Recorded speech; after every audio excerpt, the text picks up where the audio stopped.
Hello, dear listeners, and welcome to another episode. I hope that wherever you are, under whatever circumstances, at whatever time of day you are listening to this podcast, you are well, healthy, and in good spirits.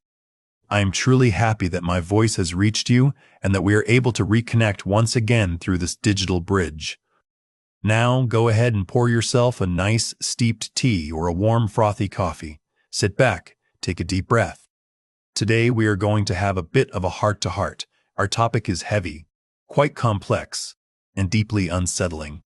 I know we are all caught up in the hustle and bustle of daily life, but things are happening in the world that require us to stop, talk, confront, and most importantly, understand.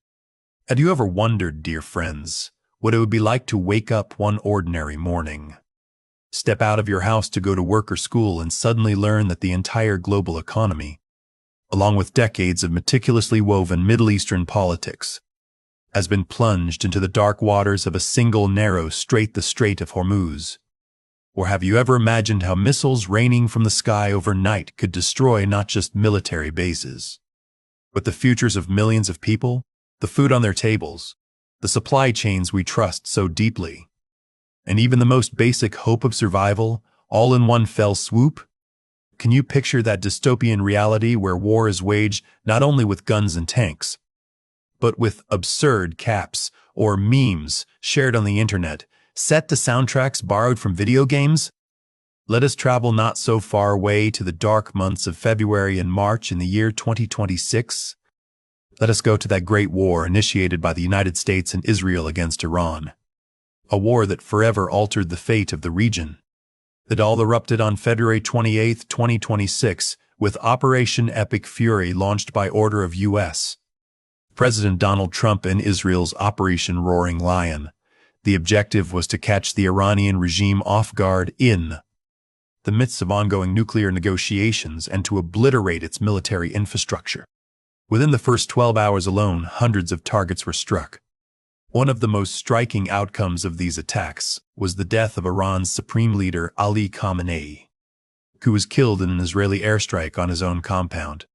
Alongside Khamenei, the top echelon of the Islamic Revolutionary Guard Corps, the defense minister, and intelligence chiefs were also killed in that initial shockwave.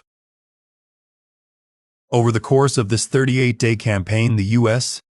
and Israel flew more than 10,200 sorties, struck over 13,000 targets, and effectively wiped Iran's ballistic missile capacity and navy off the map.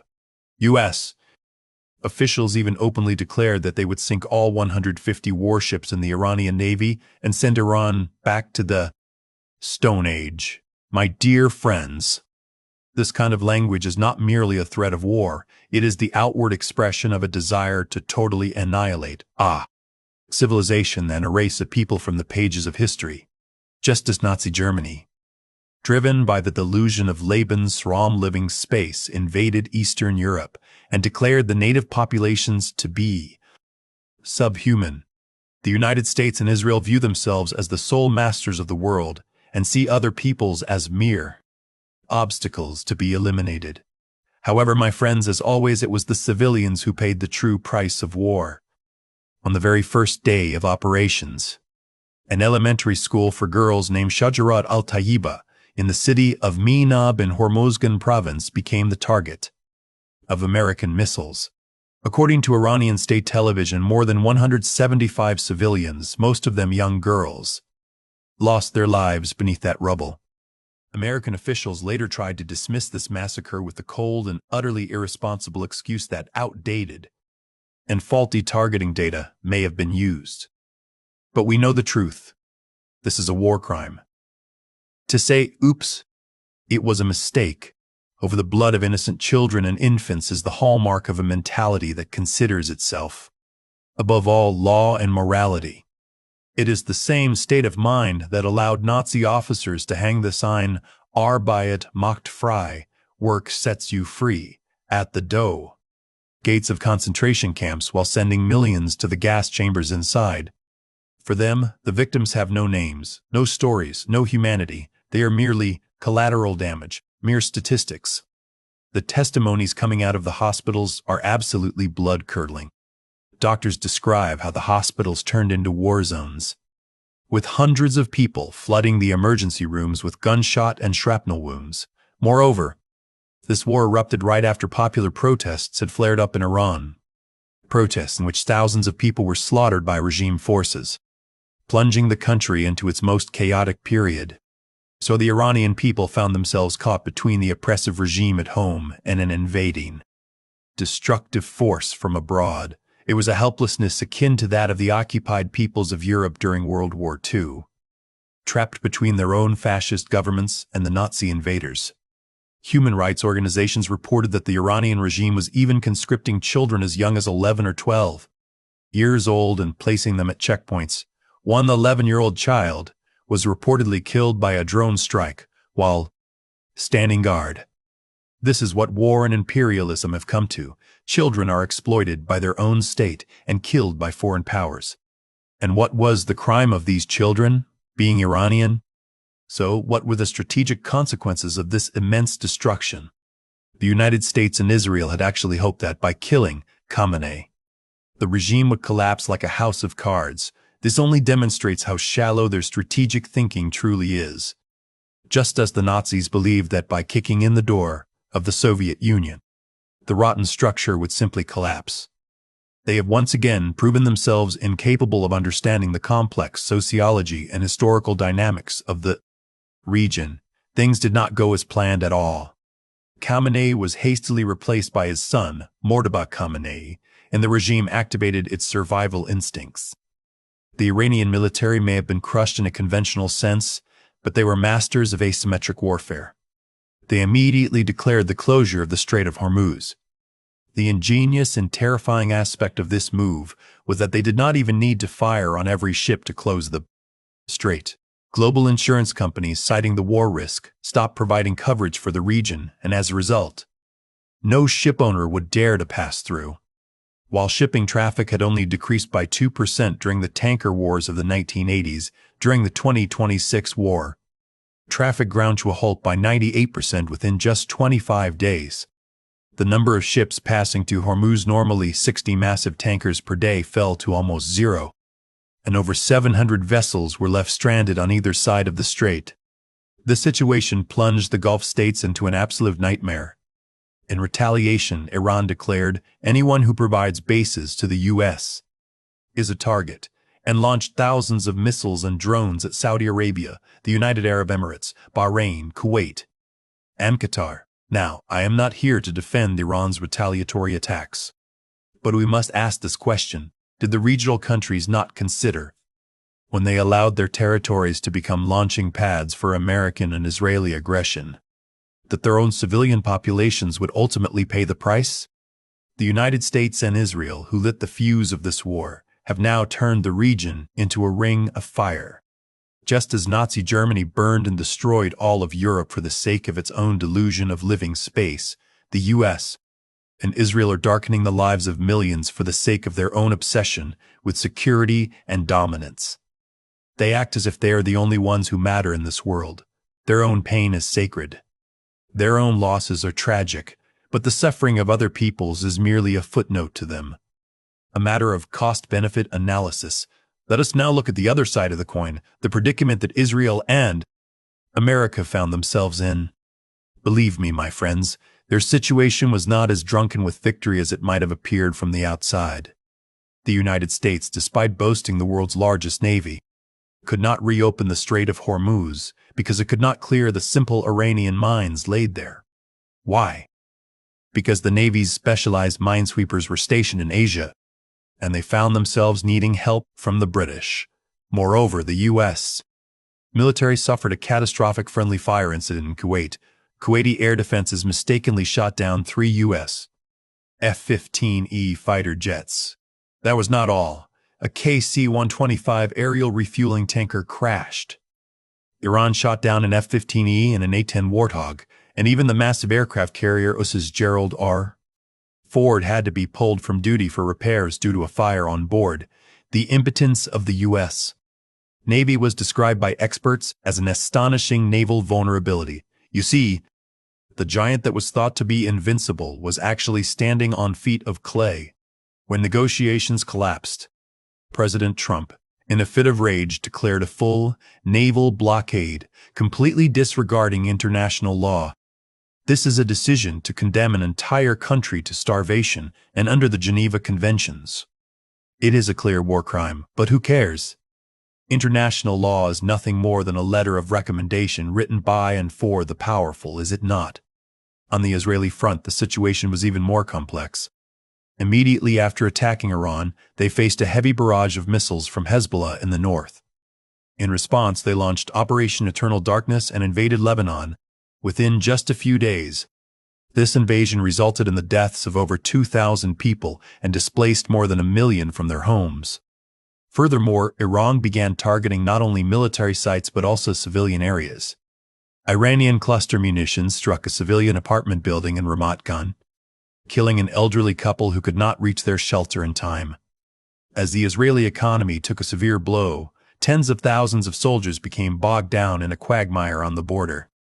In short, while the US and Israel may have tactically destroyed some targets, they strategically dynamited the stability of the region with their own hands. Their aggression, much like Nazi Germany's expansion of the war into the Soviet Union and America, which sealed its own doom, is now endangering their own security and future. Now let us come to the economic and psychological dimensions that touch our own lives, our kitchens, and the money in our pockets. With the closure of the Strait of Hormuz, the price of a barrel of oil skyrocketed to $120. But the greater, quieter, and more insidious danger was not oil, it was food. My dear friends, the Strait of Hormuz is not just a choke point for oil. It is also the primary exit point for nitrogen-based fertilizers, namely urea, which are vital for global agriculture. As the spring planting season approached, ships loaded with fertilizer were stranded in the Gulf. Fertilizer prices suddenly surged by 30% at U.S. ports, exceeding $700 per ton.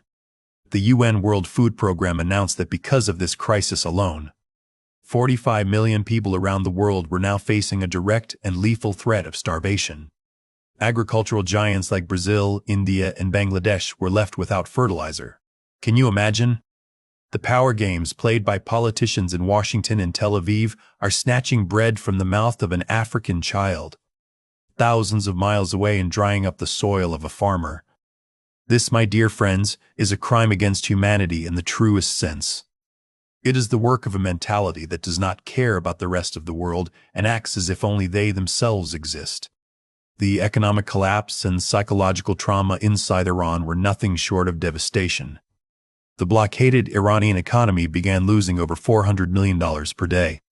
Iran's own central bank reported that inflation would soar to 180% and that the economy would experience a 12-year regression. The supply of medicine came to a complete halt. The prices of drugs vital for cancer and heart patients reached unimaginable levels on the black market. Imagine a mother with cancer who cannot find the medicine she needs for treatment, say Xgeva or Aromacin, and even if she does, the price has skyrocketed by millions of rials in a matter of months, and she simply cannot afford to pay. Massive queues formed even for basic staples like flour and bread. The digital economy collapsed due to internet shutdowns imposed by the regime that lasted over 1,000 hours. Small business owners and women entrepreneurs who made a living through social media were completely bankrupted. This right here is the tragedy of an oppressed people. The Iranian people are being crushed under the dual tyranny of their own repressive regime on one hand and the imperialist forces from outside on the other. They are not the bullseye for America or Israel. They are human beings, just like us, who want to live peacefully in their homes and raise their children safely. But my friends, the psychological front of this war took shape primarily on social media. We now call this mimetic warfare. The Iranian cyber army used artificial intelligence to produce fake videos to mask their weaknesses on the battlefield. But was the Western Front any different? Absolutely not. The official accounts of the White House shared footage of deadly missile strikes and bomb buildings set to the music of Wii Sports, SpongeBob SquarePants, and Mortal Kombat. While death rains from the sky and children are trapped under the rubble, politicians present it to the public in the form of a video game.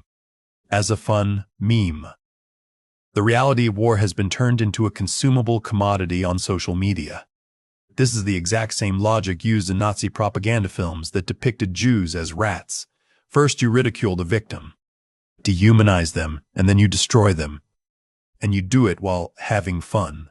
This is precisely where we must pause and deliver a harsh critique of the West and the mainstream media that claims to be so civilized. We must hold a mirror up to that hypocrisy. Where is the international law they never stop talking about? Where are the human rights? Remember the headlines the Western media ran at the start of the war: surgical strike on Iranian regime, pinpoint operation. And what exactly was that surgical strike? Was it leveling an elementary school for girls in Minov and leaving 175 innocent children under the rubble? Then, Pentagon spokespeople came out and tried to close the matter with an apology, saying, "Sorry, we used old satellite imagery." The media tried to pass off these murders as collateral damage, just as the Nazis presented the massacres they committed in occupied territories as cleansing of partisans.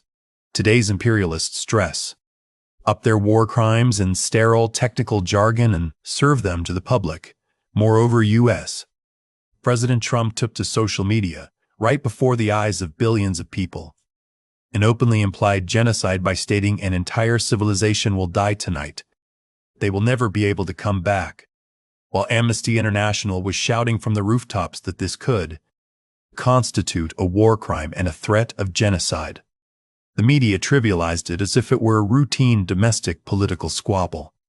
While United Nations reports and human rights organizations were crying out, famine is at the door.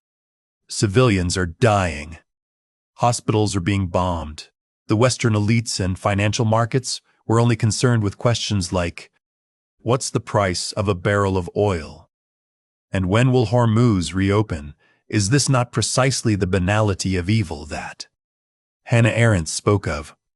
We are living in an age where SpongeBob music is layered over the dismembered bodies of children, where suffering is falsified with artificial intelligence and exploited for engagement, in a world where human life has been cheapened to such an extent history will never, ever forgive the hypocrisy of the so-called civilized world and its decision-makers. They are not only bombing Iran, they are bombing the collective conscience of humanity. And yet amidst all this darkness, this bloody chessboard, and this terrible destruction, I must also speak to you about hope, my friends. Because the human spirit is a force far more stubborn, far more resilient than the bombs raining from the sky, the nuclear threats, and the cruel regimes. Just think, while American missiles were falling from above, while the regime's ruthless militias patrolled the street corners, and while the internet was shut down for over 1,000 hours, those young Iranians, those courageous women and students, never once took a step back from resistance. From the windows of their homes in the dark of night, they continued to shout, "Death to the dictator!" Neither Gaza nor Lebanon, my life for Iran. And Avid Shav, when the power went out and even the streetlights were dark, they lit up the squares with the glow of their mobile phones, turning them into fields of stars and defying both war and dictatorship. During the Asian Cup, Iranian female footballers let out a silent but deafening scream by refusing to sing the national anthem in the midst of war and regime oppression. Everywhere the war struck, there were volunteer doctors healing each other's wounds, and healthcare workers who risked their own lives to secretly treat wounded protesters at home who were too afraid to go to the hospital. Diaspora communities abroad shared their own bandwidth to help those inside the country bypass censorship and make their voices heard to the world. This, dear listeners, is true strength. States, empires, the navies and missiles they rely on so heavily, the regimes they think are invincible, all of them will one day rust and crumble. But that stubborn devotion to freedom, to life, and to human dignity, that spirit of resistance will always rise again from the ashes. All right. We've spoken at length today, and the topics were heavy. Forgive me if I have tired you out or dampened your spirits.